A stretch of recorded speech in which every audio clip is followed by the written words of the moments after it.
وَلَقَدْ يَسَّرْنَا الْقُرْآنَ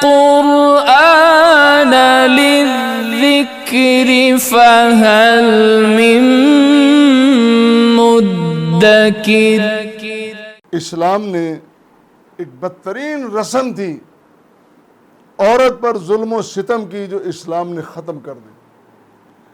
اسلام ایک کونے کھدرے کا دین نہیں، ایک بستی کے ایک شہر کا دین نہیں، ایک ایسا قانون، ایسی دستاویز نہیں کہ جو ایک کونے میں کسی نے بیٹھ کر بنا دی ہو۔ خالق کائنات کا دیا وہ مذہب ہے، اس کا پسندیدہ مذہب ہے، اور اس نے اپنی مخلوق کی ضرورتوں کو، تباہی کو اور آنے والی قیامت تک آنے والی تبدیلیوں کو مد نظر رکھ کے اللہ تعالیٰ نے دین بنایا ہے، اور اسی لیے کہا کہ قیامت تک اس میں تبدیلی کی ضرورت نہیں ہے۔ قرآن نے وہ بات، وہ رسم ختم کر دی جو میں نے ابتدا میں عرض کی تھی۔ خاوند فوت ہو گیا، اس کا مال وہ تو ورثاء کے والے ہونا ہی ہے، اور ورثاء نے اس کو تقسیم کرنا ہے۔ اس کی بیویاں بھی، وہ بھی ورثاء سنبھال لیتے ہیں۔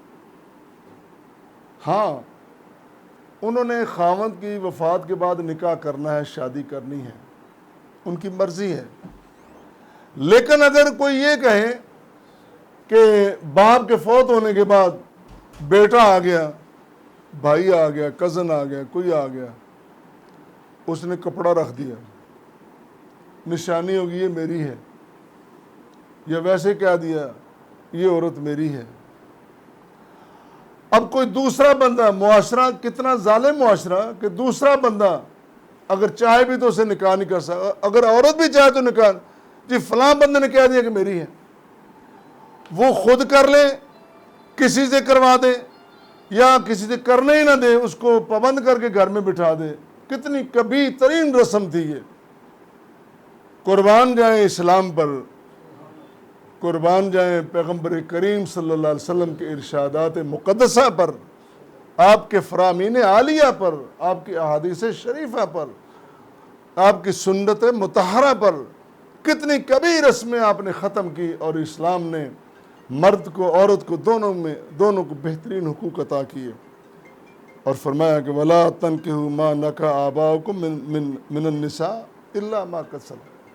خبردار، تم نے ان عورتوں سے نکاح نہیں کرنا جن سے تمہارے باپوں نے نکاح کیے تھے۔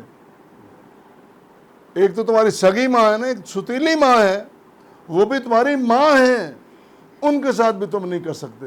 بڑی کبھی ترین رسم تھی جو اسلام نے ختم کر دی، اور فرمایا کہ اگر تم ایسا کرتے ہو تو یہ بہت بڑی غلطی ہے، بہت بڑا گناہ ہے، اور بہت بڑی زیادتی ہے۔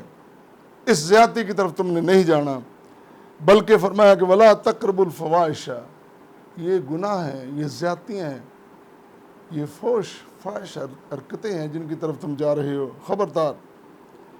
اور دوسری جگہ یہ فرمایا وَلَا تَقْرَبُوا الزِّنَا، زنا کی طرف نہ جاؤ، إِنَّهُ كَانَ فَاحِشَةً وَسَاءَ سَبِيلًا، بہت بڑی غلطی، بہت بڑا گناہ اور بہت برا راستہ ہے، اس کی طرف نہ جاؤ۔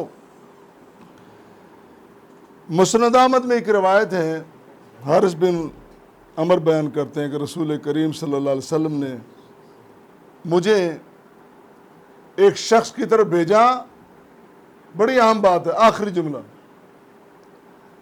رسول کریم صلی اللہ علیہ وسلم نے حارث کو ایک ایسے شخص کی طرف بھیجا جس نے اپنے باپ کی چھوڑی ہوئی، یعنی اس کی بیوہ سے، اس عورت سے نکاح کر لیا تھا۔ آپ نے فرمایا جاؤ اس کو قتل کر دو۔ اتنی بڑی غلطی، اتنی بڑی زیادتی قرآن نے منع کیا، رسول کریم صلی اللہ علیہ وسلم نے منع کیا، پھر بھی کوئی ایسی غلطی کرے؟